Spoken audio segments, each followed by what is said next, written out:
আমি চোখ খুলে তাকিয়ে দেখলাম যে আমার সামনে একজন লোক দাঁড়িয়ে আছেন। উনি সবাইকে উদ্দেশ্য করে এই কথাগুলো বলছেন। আমাকে মেঝেতে পড়ে থাকতে দেখে আমার হাত ধরে আমাকে টেনে তুলে আর বলে, বাবা তুমি চিন্তা করো না, আমি সবকিছু সামলাইতাছি। আমি বললাম, আচ্ছা আঙ্কেল। তারপর তিনি বলল, আগে তো তোমাকে হসপিটালে নিতে হবে। আর হ্যাঁ, আপনারা মানুষ নাকি জানোয়ার? একটা ছেলেকে কেউ এভাবে মারে? তখন একটা লোক এসে বলতে লাগলো, একটা চোরের পক্ষ নিয়ে বেশি বড় বড় কথা বলিয়েন না, মিস্টার শফিক সাহেব। তার মানে উনার নাম হলো শফিক।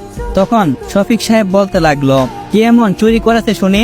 সামান্য একটু খাবার, তাই বলে কি আপনি তাকে এভাবে মারবেন? আরে পেটের দায়ে ও চুরি করতে, চাইলে তো আপনার টাকা পয়সা সবকিছু চুরি করতে পারতো। আর আপনার হাতে দেখি বর্তমানে আইফোন, এত টাকা ইনকাম করেন, আর একটা সামান্য কিছু আপনি মানতে পারছেন না? ছি, লজ্জা হই আপনাদেরকে দেখলে। আর হ্যাঁ, শুনে রাখেন, কালকের মধ্যে যদি দোকানের ট্যাক্স না দেন, তাহলে আপনাকে আমি দোকান থেকে বের করে দেব। তখন ওই লোকটার মুখ যেন একদম কান্নামাখা হয়ে গেল। লোকটা তখন শফিক সাহেবের পায়ের কাছে পড়ে গেল আর বলতে লাগলো, স্যার আমার ভুল হয়ে গেছে, আসলে আমি আপনার মতো এতটা ভেবে দেখি নাই। তখন শফিক সাহেব বলল, আপনার যেমন ভুল হয়েছে ওই ছেলেটারও ভুল হয়েছে, কিন্তু আপনি জেনে বুঝে করছেন, আর এই ছেলেটা নিজের পেটের দায়ে করছে। শুনেন, আমার দোকানে আপনারা সবাই কাজ করেন, আমি কি আজ পর্যন্ত আপনাদেরকে বলেছি আমার ট্যাক্স লাগবে কিংবা আমার এত টাকা চাই? লোকটা মাথা নাড়াই বলল, না স্যার। তার মানে অরিজিনাল দোকানের মালিক হলো উনি? শুধু একটা না, মনে হচ্ছে অনেকগুলো দোকানের মালিক। আসলে কে এই শফিক সাহেব? তো গাইস, গল্পের মাঝখানে অল্প কিছু কথা বলি। তোমরা যারা যারা পুরো গল্প দেখতে চাও তারা সকলেই ইউটিউবে চলে যাও। টিকটক আইডির বাইরে ইউটিউবের লিঙ্ক দেওয়া আছে, সকলেই ইউটিউব চ্যানেলে চলে যাও। ইউটিউবে পুরো গল্প আপলোড করা হয়েছে, মানে অল পার্ট একসাথে দেওয়া আছে। তোমরা যারা যারা দেখতে চাও সকলে ইউটিউবে চলে যাও।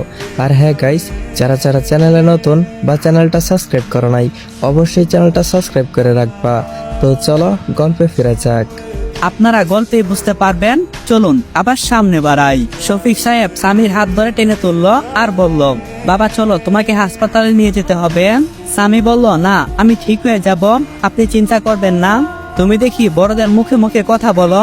শফিক সাহেবের এই কথাই স্বামী অনেকটাই চুপসে যায় আর বলল, আসলে চিকিৎসা করার মতো টাকা আমার কাছে নেই স্যার। শফিক সাহেব বলল, তোমাকে টাকার কথা বলছি, তুমি চলো আমার সাথে।